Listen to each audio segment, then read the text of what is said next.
বিসমিল্লাহির রহমানির রহিম। ভিউয়ার্স, আসসালামু আলাইকুম ওয়া রাহমাতুল্লাহি ওয়া বারাকাতুহু। ফেসবুক আপনাদের জন্য আরও একটি সুন্দর ফিচার নিয়ে এসেছে। আজকে সেই ফিচারের সঙ্গে পরিচিত করে দেবো। আমরা যারা ফেসবুক চালাই, যারা প্রফেশনাল মোডে চালাই, তারা প্রফেশনাল ড্যাশবোর্ডে চলে যাবো এবং যাওয়ার পরে দেখবেন যে ওখানে লেখা আছে একটা option, tap to search for professional settings, tools or get help. তো এই অপশনে যখন আমরা ঢুকবো তখন দেখতে পারবো ফেসবুক আমাদের সব প্রশ্নের সমাধান দিয়ে রেখেছে। এখানে টুলসে আছে monetisation, fan engagement, profile recommendation এবং কমান্ড ম্যানেজার।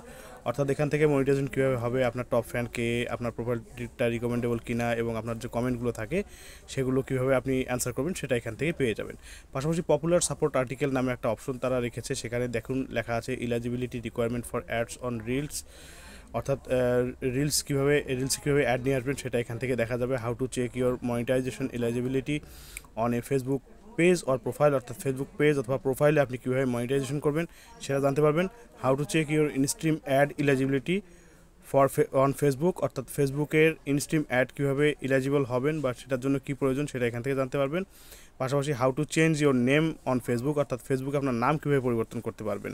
এখন ফেসবুকের নাম পরিবর্তন করার প্রয়োজন হবে এই কারণে যে আমরা যারা আমাদের ফেসবুকের নাম দিয়ে রেখেছি সেটা অনেক আগে দিয়ে রেখেছি, কিন্তু এখন ফেসবুক যেটা করেছে যে ফেসবুকে যদি আপনি মনিটাইজেশন পেতে চান বা আপনার যদি রেভিনিউ আনতে চান তাহলে আপনার এনআইডি কার্ডের নামটাই দিতে হবে। সো নাম চেঞ্জ করাটা খুবই জরুরি।